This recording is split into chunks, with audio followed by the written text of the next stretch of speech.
Beyonce is the first black female artist to ever have a number one at country radio. And you better believe that there are some people down there who aren't happy about it. Not saying, not choosing a side. I honestly think it's a dope song, okay? And I love Beyonce. But you can't deny the fact that she's moving into territory that a lot of people are like, yo, this is our space. You're an R&B singer. Stick to singing R&B. And I personally am like, girl power. I am all about it. I love it. I think it's fantastic because there's one fundamental reason. It's a good song. If it wasn't a good song, it would not be good. If Beyonce tried to break into country with a crap song, she'd be fucking crucified. However, let's check it out, shall we? This ain't Texas. Ain't no hold'em. So lay your cards down, down, down, down. All right, let's check it out. Down, down, down, down, down, down. We got a nice repetition there. I guarantee you that's going to be coming back. But the first time I heard it, I was like, oh, that's the hook. That's going to be coming back. Why? Because everyone can go, no, no, no, no, no. Tap your foot to it. It goes along with the rhythm. And also it's like, hey, have you heard that new Beyonce song? No, which one? The one that goes, down, down, down, down, down. It's got a little bit of a hoedown feel. Yeah, I know that song. Have you heard Texas Hold'em by Beyonce? Well, how does it go? Sing me a bar. Down, down, down, down, down. Repetition, nice. Very nice. Lexus, gotta say, little bit of obvious rhyme. Could have done a lot of different things. Texas and Alexis are technically the closest rhymes that make sense. But you could have done let's just in Texas, so let's just go down, down, down, down, down, right? Could have gone at yes and, possibly. Something to consider for next time. Not saying, just saying, Beyonce. Throw your keys up. Stick around, round, round, round, round. Nice choice there. And I'll be damned if I can't slow dance with you. Come pour some sugar on me, honey, too. It's a real live boogie and a real live hold down. Don't be a bitch, come take it to the floor now. Woo! So now what has she done? What has she done? She's gone, and she, by the way, this is a 12-bar blues progression, in case you didn't realize. For anyone who doesn't know what a 12-bar blues progression is, I'm going to show you right now. Check it out.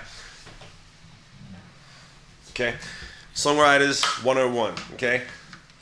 R&B does not often use 12-bar blues progressions. If Beyonce sat down to her producer and said, I'd like to write a country song, someone probably said at the beginning, well, the obvious choice is 12-bar blues. 12-bar blues is this. There's 12 bars, there's 3 chords. And I'm actually in the right key. That's funny.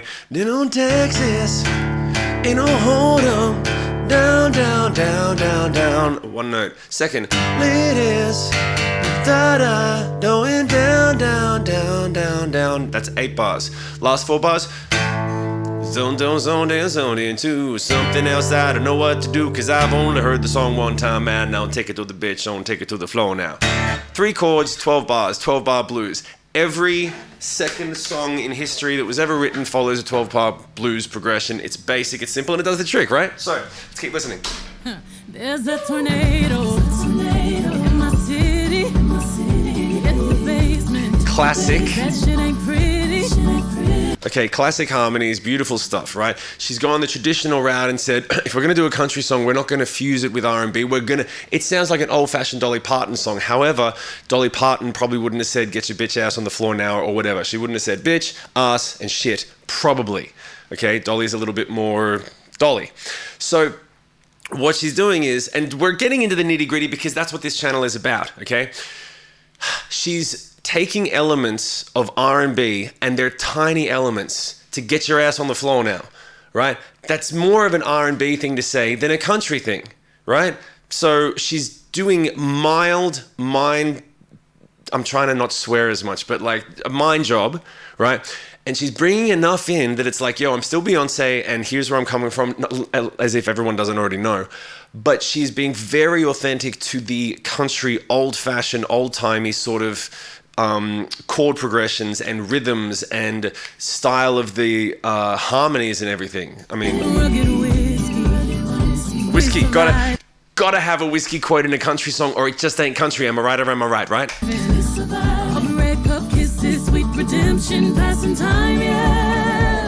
Great harmonies.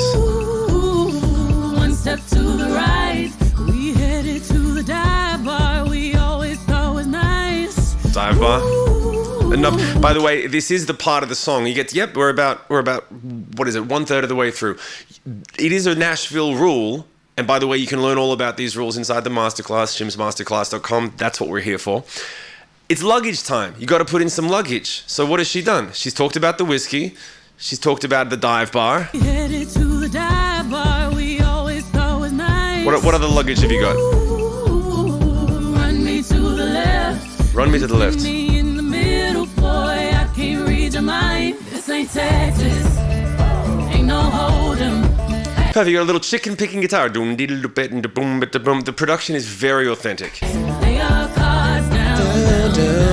Down. Again, how does that song go? I don't know. Down. Repetition. Could have done better. Stick around, round.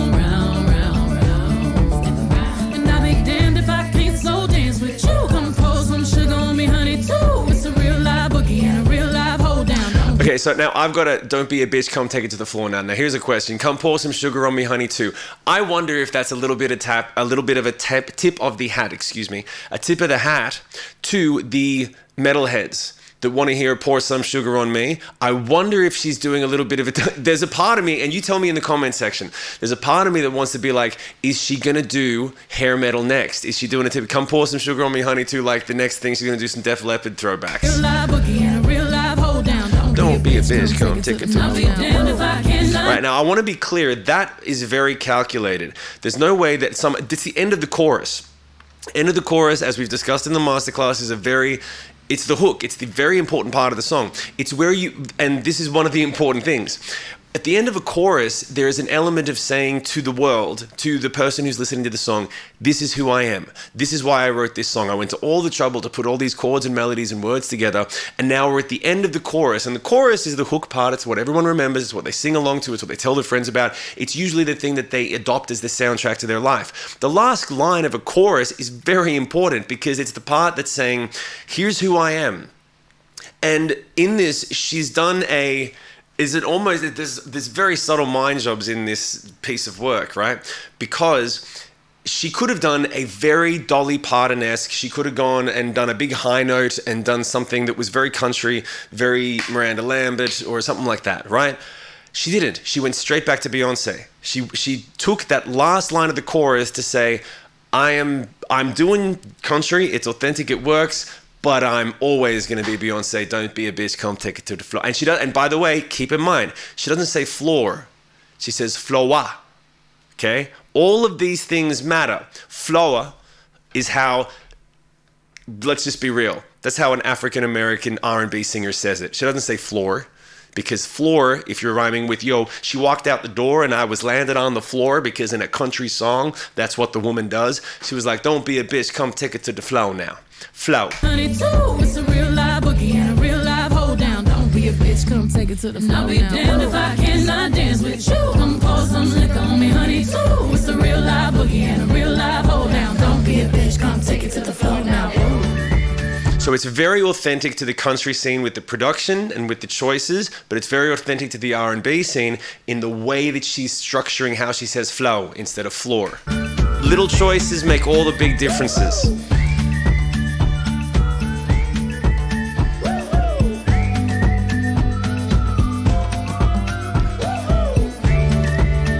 All right, that'll do the trick. That's pretty simple.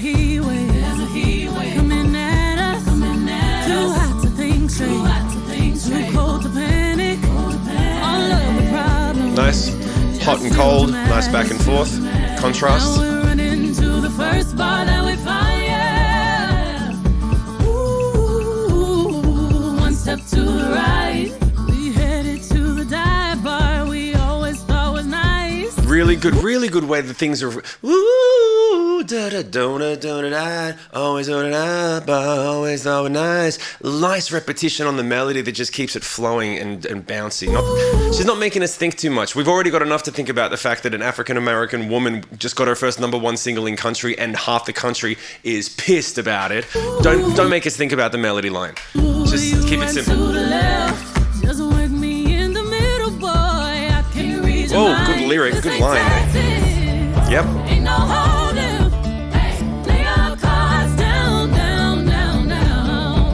perfect. Fucking Lexus. Hey, throw your keys up. Stick around, round, round. All right, you in the comment section now. You answer this for me. Do you think Lexus is the perfect line, or do you think that we could have come up with something better if we were writing a song like this? And this is a question that's going to come up regularly on the channel. Do you think that we could have done better? Do you have a better idea for a line? Lexus is obvious, and that's great. Maybe obvious is what this song needed. Maybe they tried a bunch of stuff and it's the right move. But sometimes when I hear the obvious choice, I just am like, well, if I could have written that, come on, let's do better. And I'll be damned if I cannot dance with you. Come pour some sugar on me, honey, too. It's a real live boogie and a real live hold down. Don't be a bitch, come take it to the floor. I'll be damned if I cannot dance with you. Come pour some liquor on me, honey, too. It's a real live boogie and a real live hold down. Don't be a, come take it to the floor now. Ooh. Take That's it to interesting. The floor now. Ooh. Oops. Spurs. To the floor now. Ooh. Spurs and boots.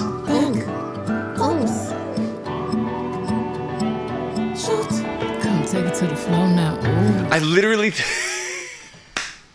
I haven't heard this part of the song before, but you know what I think she was doing? I think that she finished the country song and she was like, well, how do we make it more country? And someone said, just say country stuff. Like spurs, boots, shoot. They like guns, right? Shoot, just say it out. And then she says it. It's like, well, you are Beyonce. Maybe you should sing it. Let's try again. And I'll be damned if I cannot Seriously. dance. Look at it. Hoops, Take it spurs. to the floor now. Ooh. What else you got? Spurs. To the floor now. Ooh. Oops. Why oops? Shoot. Take it to the floor now. Just shoot. Maybe she's talking about liquor. Dance with you. Baby, pour that sugar and liquor on me too. Spurs. Seriously, you understand what she's doing here? She's saying furs, spurs. It's like fur. They don't wear furs. Are not the fashion accessory commonly in Nashville coming off the farm, right? That's an R&B thing. That's a New York thing. So she's furs. God damn it, she's good. She's so fucking good. Okay, so we got to pay this. Now we're going to wrap up this video because I want you to pay attention to the things that I said, because a lot of people, and this is important, I want you guys to comment in the comment section. Let me know what you think about this. I think a lot of people want to discredit her moving into country for all the standard reasons.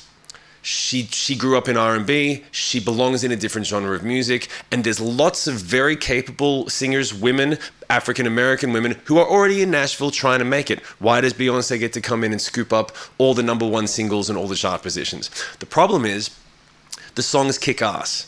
It's catchy, it does the trick, and if this song was written by an unknown, it would probably do quite well because it's a good song, and that's what this masterclass is about. It starts with the song.